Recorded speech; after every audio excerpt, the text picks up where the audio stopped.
ایک رات جب مکہ کی گلیوں میں قریش کے سردار ایک گھر کو گھیرے ہوئے تھے اور ان سب کے ہاتھوں میں تلواریں تھیں، ان سب کی خواہش تھی کہ اس گھر میں موجود شخص کو قتل کر دیا جائے۔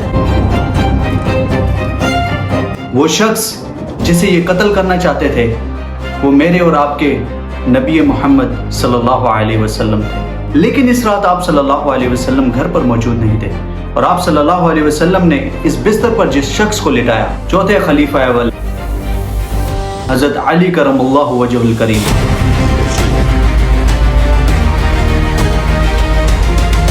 اسلام کا سب سے بہادر، نبی مکرم صلی اللہ علیہ وسلم کا چچا زاد بھائی اور داماد، قرآن کا علم رکھنے والا۔ تو آج کی اس ویڈیو میں ہم حضرت علی رضی اللہ تعالیٰ عنہ کی خلافت کے بارے میں کچھ تفصیلی جائزہ لیں گے۔ تو آج کی اس ویڈیو کو اسٹارٹ کرتے ہیں۔ وہ شخص جو اسلام قبول کرنے والے بچوں میں سب سے پہلا تھا، اور وہ شخص جس نے خندق کی جنگ میں عرب کے سب سے بڑے بہادر پہلوان عمر بن عبدود کو شکست دی، اور رسول اللہ صلی اللہ علیہ وسلم نے فرمایا کہ علی کا ایک وار ثقلین کی عبادت سے بھی افضل ہے، اور وہ شخص جسے خود نبی مکرم صلی اللہ علیہ وسلم نے فرمایا کہ میں علم کا شہر ہوں اور علی اس شہر کا دروازہ۔ لیکن جو بات بہت کم لوگ جانتے ہیں وہ یہ ہے کہ حضرت علی رضی اللہ تعالیٰ عنہ کا دور خلافت اسلام کی تاریخ کا سب سے پیچیدہ، سب سے دردناک اور سب سے مشکل تھا، اور یہ وہ دور تھا جب مسلمانوں کی تلواریں آپس میں ٹکرائیں، اور یہ وہ دور تھا جب ایک خلیفہ نے اپنی خلافت کو بچانے کے لیے اپنا خون بہایا، اور یہ وہ دور تھا جب ایک نماز پڑھتے اللہ کے ولی پر قاتلانہ حملہ ہوا۔ تو آج کی اس داستان میں ہم یہ جانیں گے کہ حضرت علی رضی اللہ تعالیٰ عنہ کون تھے، اور ان کی جوانی کیسے گزری، اور ان کے دور خلافت میں کیا طوفان آئے۔ اور یہ داستان شروع ہوتی ہے مکہ سے، جب مکہ میں ایک عجب سا سال آیا۔ یہ 6 صدی عیسوی کا آخر تھا۔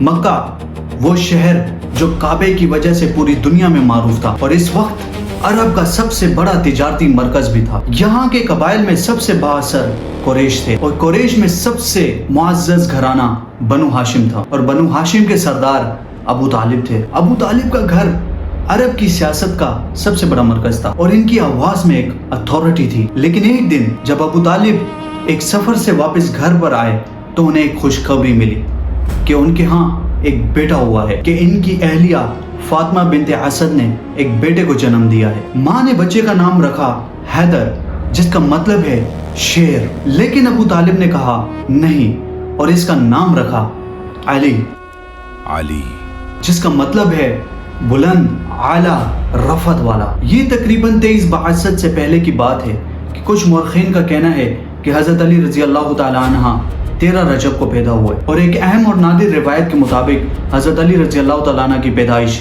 خانہ کعبہ میں ہوئی۔ اگر یہ روایت صحیح ہے تو حضرت علی رضی اللہ تعالیٰ عنہ سب سے پہلے خانہ کعبہ میں پیدا ہوئے۔ حضرت علی رضی اللہ تعالیٰ عنہ ابھی 5 سال کے تھے کہ مکہ میں ایک معاشی بحران آیا، اور ابو طالب کا کاروبار تباہ ہو گیا۔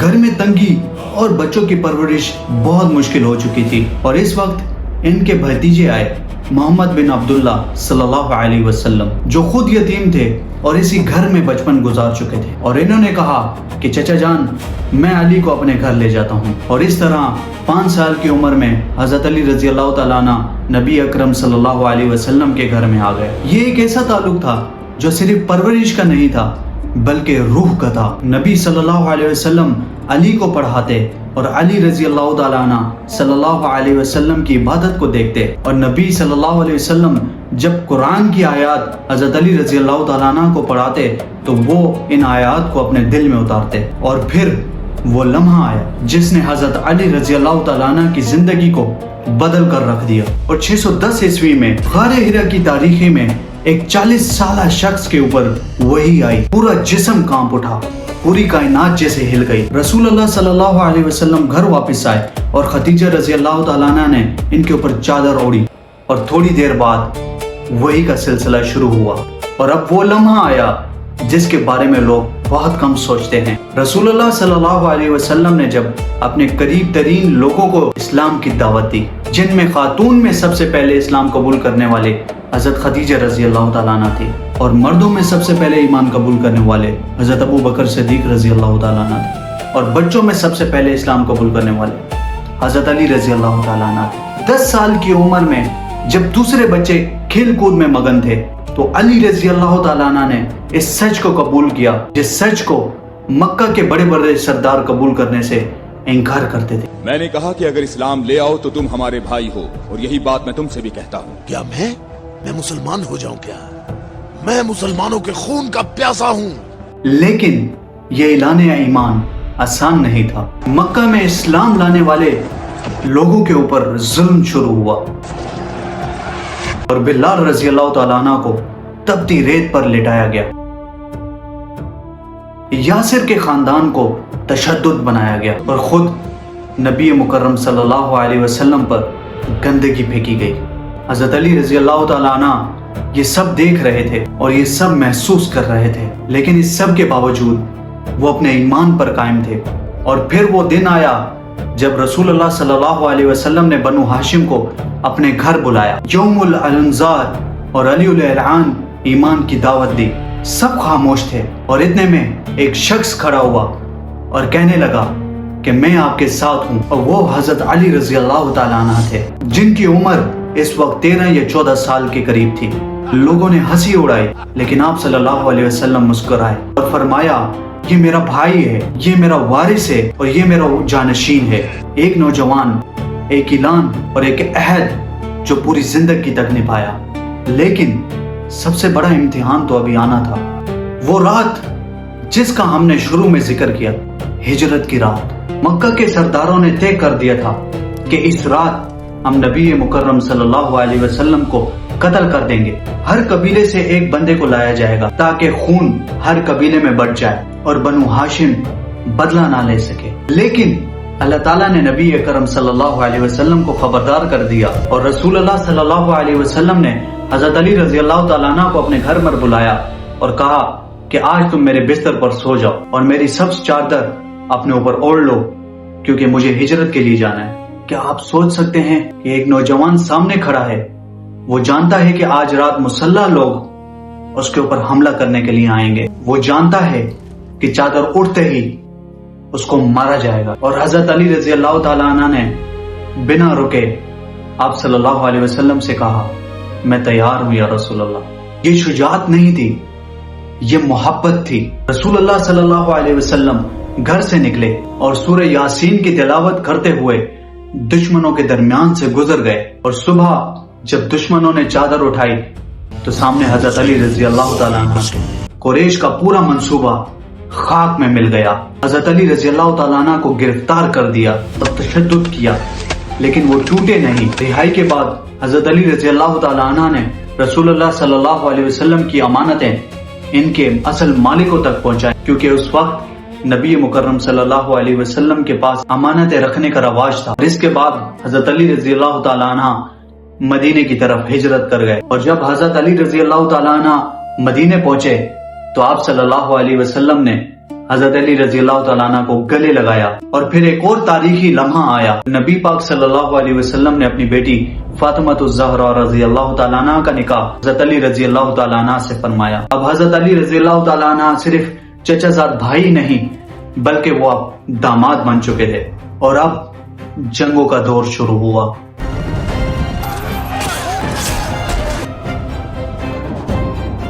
جنگ بدر میں حضرت علی رضی اللہ تعالیٰ عنہ نے اپنی بہادری کا لوہا منوایا۔ جنگ احد میں جب بہت سے صحابہ میدان سے پیچھے ہٹ گئے تو حضرت علی رضی اللہ تعالیٰ عنہ رسول اللہ صلی اللہ علیہ وسلم کے ساتھ ڈٹے رہے۔ لیکن وہ لمحہ جس نے حضرت علی رضی اللہ تعالیٰ عنہ کو افسانوی بنا دیا، وہ جنگ خندق تھا۔ عرب کا سب سے بڑا جنگجو عمر بن عبدود خندق پار کر کے سامنے کھڑا تھا، 1000 لشکر کے برابر سمجھا جاتا تھا، اور خندق پار کرنے کے بعد اس نے للکارا ہے کوئی جو مجھ سے مقابلہ کر سکے؟ اے محمد، کیا تم میں کوئی مرد نہیں ہے؟ کوئی ہے جو جنت میں جانے کی خواہش رکھتا ہو؟ تینوں بار سوال کیا، کیا تم لوگوں میں کوئی ہے جو اس کافر کی زبان بند کرے؟ اور تینوں بار حضرت علی رضی اللہ تعالیٰ عنہ نے کھڑے ہو کر جواب دیا کہ میں تجھ سے مقابلہ کروں گا۔ علی، اور نبی مکرم صلی اللہ علیہ وسلم نے تیسری بار حضرت علی رضی اللہ تعالیٰ عنہ کو اجازت دی اور وہ مقابلہ ہوا جو عرب کی تاریخ میں لکھا گیا، اور حضرت علی رضی اللہ تعالیٰ عنہ نے عمر بن عبدود کو اپنی ذوالفقار کی ضرب سے جہنم رسید کیا۔ رسول اللہ صلی اللہ علیہ وسلم نے فرمایا کہ علی کا یہ حملہ میری امت کی روز قیامت تک کی عبادت سے بھاری ہے۔ کیا آپ جانتے ہیں کہ جنگ خیبر میں بھی ایک ایسا واقعہ آیا، حضرت علی رضی اللہ تعالیٰ عنہ کی عظمت کا سب سے بڑا اعلان بنا۔ سن 7 ہجری خیبر کا قلعہ یہودیوں کا مضبوط ترین قلعہ جو مدینے کے قریب تھا اور جس سے مسلمانوں کو مسلسل خطرہ لاحق تھا، تو رسول اللہ صلی اللہ علیہ وسلم خیبر فتح کرنے کے لیے نکلے، لیکن قلعہ بند ہو گیا، حملے ناکام ہوئے اور صحابہ کرام تھک چکے تھے۔ تب ایک رات رسول اللہ صلی اللہ علیہ وسلم نے ایک تاریخی اعلان کیا، کل میں ایک ایسے شخص کو جھنڈا دوں گا جو اللہ اور اس کے رسول صلی اللہ علیہ وسلم سے محبت کرتا ہے، اور اللہ اور اس کے رسول صلی اللہ علیہ وسلم بھی اس سے محبت کرتے ہیں، اور اللہ اس کے ہاتھوں میں فتح عطا فرمائے گا۔ اصحابہ کرام رضی اللہ تعالیٰ عنہ کا کیا حال تھا، سب سوچ میں گوچار تھے کہ یہ کل جھنڈا کس کو ملے گا، کیا مجھے ملے گا کہ کس کو ملے گا۔ صبح ہوئی لیکن ایک مسئلہ تھا، حضرت علی رضی اللہ تعالیٰ عنہ اس وقت ایک آنکھوں کی بیماری میں مبتلا ہو گئے جن میں انہیں شدید تکلیف تھی، آنکھیں اتنی سجی ہوئی تھیں کہ وہ دیکھ بھی نہیں سکتے تھے۔ تو رسول اللہ صلی اللہ علیہ وسلم نے حضرت علی رضی اللہ تعالیٰ عنہ کو اپنے پاس بلایا اور اپنا لعاب دہن ان کی آنکھوں پہ لگایا، اور یقین جانیں ان کی آنکھیں ایک لمحے میں ٹھیک ہو گئی۔ پھر رسول اللہ صلی اللہ علیہ وسلم نے یہ جھنڈا حضرت علی رضی اللہ تعالیٰ عنہ کے ہاتھوں میں پکڑایا، اور پھر حضرت علی رضی اللہ تعالیٰ عنہ یہ جھنڈا لے کر آگے بڑھے اور خیبر کو فتح کیا۔ اس فتح کے بعد مدینہ میں آپ صلی اللہ علیہ وسلم کے ساتھ بہت اہم لمحات پیش آئے۔ واقعی مباہلہ، جب نجران کے عیسائیوں کے وفد کے ساتھ مباہلہ کا وقت آیا اور قرآن میں حکم نازل ہوا، اپنے بیٹوں کو لاؤ، اپنی عورتوں کو لاؤ اور اپنی جانوں کو لاؤ۔ تو رسول اللہ صلی اللہ علیہ وسلم علی، فاطمہ، حسن اور حسین رضی اللہ تعالیٰ عنہ کو لائے۔ عیسائیوں نے جب یہ چہرے دیکھے تو انہوں نے مباہلہ کرنے سے انکار کر دیا۔ میں تم سے درخواست کرتا ہوں، رک جاؤ رک جاؤ، کیونکہ ان کے اپنے عالم نے کہا یہ وہ چہرے ہیں جو اگر دعا کر دیں تو پہاڑ بھی ہل جائیں۔ اور پھر ایک اور تاریخی روز آیا، غدیر خم، 10 ہجری حجۃ الوداع کے بعد رسول اللہ صلی اللہ علیہ وسلم نے ایک مقام پر اپنے قافلے کو روکا، ہزاروں صحابہ اس کے اندر شامل تھے۔ نبی صلی اللہ علیہ وسلم نے علی کا ہاتھ بلند کیا اور فرمایا جس کا میں مولا ہوں علی اس کا مولا ہے۔ اور پھر حضرت محمد مصطفیٰ صلی اللہ علیہ وسلم اس دنیا سے تشریف لے گئے اور تاریخ کا ایک نیا باب کھلا۔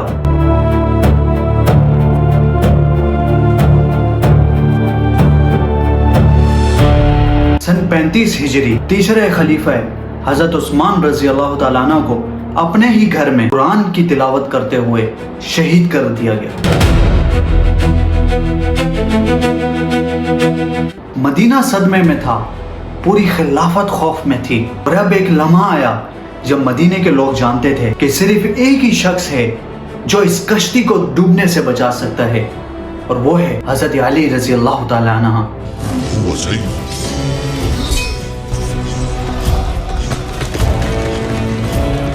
اور مدینے کے لوگ جب حضرت علی رضی اللہ تعالیٰ عنہ کے پاس آئے اور حضرت علی رضی اللہ تعالیٰ عنہ سے کہا کہ آپ اس کشتی کو ڈوبنے سے بچا سکتے ہیں، تو حضرت علی رضی اللہ تعالیٰ عنہ نے کہا میری خلافت اس طرح خاموشی سے نہیں ہوگی، جاؤ مدینے میں سب کو جمع کرو۔ حضرت علی رضی اللہ تعالیٰ عنہ مسجد نبوی میں آئے اور ممبر رسول صلی اللہ علیہ وسلم پر کھڑے ہوئے، وہی ممبر جس پر ابو بکر، عمر، عثمان بھی کھڑے ہوئے تھے، اور تمام مسلمانوں نے بیعت کی چوتھے خلیفہ راشد حضرت علی رضی اللہ تعالی عنہ کی۔ لیکن یہ خلافت کسی اور خلافت جیسی نہیں تھی۔ ابو بکر کی خلافت متحد تھی، عمر کی خلافت فاتحانہ تھی، عثمان کی خلافت وسیع تھی، اور حضرت علی رضی اللہ تعالی عنہ کی خلافت طوفانوں سے بھری تھی۔ وقت آتا ہے جنگ جمل، حضرت عائشہ رضی اللہ تعالی عنہ، حضرت طلحہ رضی اللہ تعالی عنہ اور حضرت زبیر رضی اللہ تعالی عنہ، یہ وہ نام ہیں جن کی محبت ہر مسلمان کے دل میں ہے، لیکن تاریخ کی ستم ظرفی دیکھ، یہی لوگ ایک اجتہادی اختلاف میں حضرت علی رضی اللہ تعالیٰ عنہ کے سامنے آ کھڑے ہوئے۔ حضرت علی رضی اللہ تعالیٰ عنہ نے بار بار مذاکرات کرنے کی کوشش کی، وہ نہیں چاہتے تھے کہ مسلمان آپس میں ٹکرائیں۔ حضرت علی رضی اللہ تعالیٰ عنہ نے قرآن بھجوایا اور پیغام بھیجا کہ ہم بھائی بھائی ہیں، تو یہ خون کیسا بہانا؟ لیکن فتنہ پرستوں نے دونوں طرف آگ لگا دی، جنگ شروع ہو گئی اور حضرت علی رضی اللہ تعالیٰ عنہ نے فتح پائی، اور وہ لمحہ آیا جو ان کی عظمت کا سب سے بڑا اعلان تھا۔ اور حضرت علی رضی اللہ تعالیٰ عنہ نے کسی بھی قیدی کو قتل نہیں کیا اور کسی کا مال نہیں لوٹا، اور حضرت عائشہ رضی اللہ تعالیٰ عنہ کو مکمل حفاظت کے ساتھ مدینہ واپس بھیجا۔ اور پھر جنگ صفین اسٹارٹ ہوئی۔ حضرت معاویہ جو اس وقت شام کے گورنر تھے، اور انہوں نے حضرت عثمان رضی اللہ تعالیٰ عنہ کے قصاص کا مطالبہ کیا۔ For the blood of Uthman. یہ بھی وہ اجتہادی اختلاف تھا جو امت مسلمہ کے لیے تکلیف دہ کا باعث بنا۔ اور پھر صفین میں جب لڑائی عروج پر تھی، فتح قریب تھی، قرآن نیزوں پر اٹھائے گئے اور جنگ بدر ہوئی۔ حضرت علی رضی اللہ تعالیٰ عنہ جانتے تھے کہ یہ چال ہے، لیکن ان کے اپنے لشکر نے ثالثی قبول کرنے پر مجبور کیا، اور اس فیصلے نے ایک نیا فتنہ جنم دیا۔ وہ لوگ جو پہلے حضرت علی رضی اللہ تعالیٰ عنہ کے ساتھ تھے، اب وہ ان کے خلاف ہو گئے، اور حضرت علی رضی اللہ تعالیٰ عنہ نے ان کے ساتھ بھی صبر کا معاملہ اختیار کیا، انہیں سمجھایا، انہیں قرآن سے دلیلیں دی، اور پھر وہ رات آئی، وہ رات جس نے اسلامی تاریخ کو ہلا کر رکھ دیا۔ 18 یا 19 رمضان المبارک 40 ہجری، حضرت علی رضی اللہ تعالیٰ عنہ فجر کی نماز کے لیے مسجد کوفہ جا رہے تھے۔ ابن ملجم جو خوارج میں سے تھا، اور ابن ملجم نے زہر میں بجھی ہوئی تلوار حضرت علی رضی اللہ تعالیٰ عنہ کے سر پر وار کیا، اور حضرت علی رضی اللہ تعالیٰ عنہ نے فرمایا، فزت رب الکعبہ، فزت ورب الكعبہ، کعبے کی رب کی قسم میں کامیاب ہو گیا۔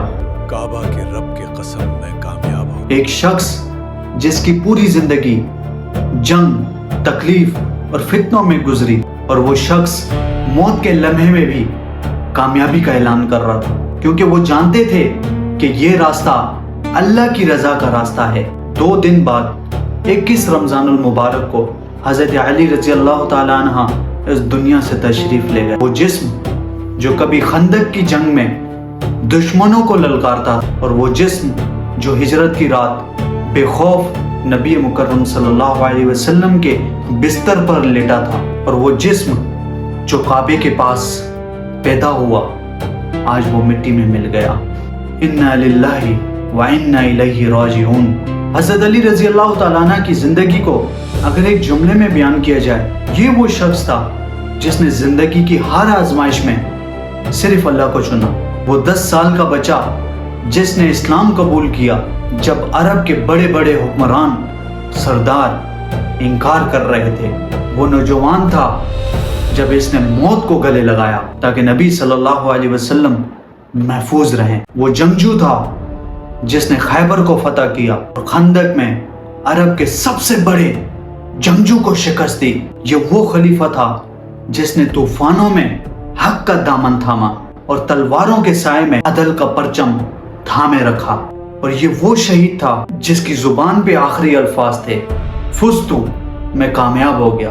آج ہم اپنی زندگیوں میں آزمائشیں دیکھتے ہیں، اور جب حالات مشکل ہوتے ہیں، جب لوگ ساتھ چھوڑ دیتے ہیں اور راستہ تاریخی لگتا ہے، تو حضرت علی رضی اللہ تعالیٰ عنہ کی زندگی ہمارے لیے ایک سبق کا باعث، اور یہ وہ راستہ ہے جو ہمیں سکھاتا ہے کہ اللہ کا راستہ اتنا آسان نہیں ہے، لیکن یہ وہ راستہ ہے جو کامیابی تک لے جاتا ہے۔ حضرت علی رضی اللہ تعالیٰ عنہ نے اپنی پوری زندگی میں ایک چیز کو نہیں چھوڑا، اللہ اور اس کے رسول صلی اللہ علیہ وسلم سے محبت۔ اور رسول اللہ صلی اللہ علیہ وسلم نے ایک بار ارشاد فرمایا تھا، علی منی وانا منہ، کہ علی مجھ سے ہے، میں علی سے ہوں۔ اور جو شخص نبی صلی اللہ علیہ وسلم سے تھا، آج وہ شخص امر ہے۔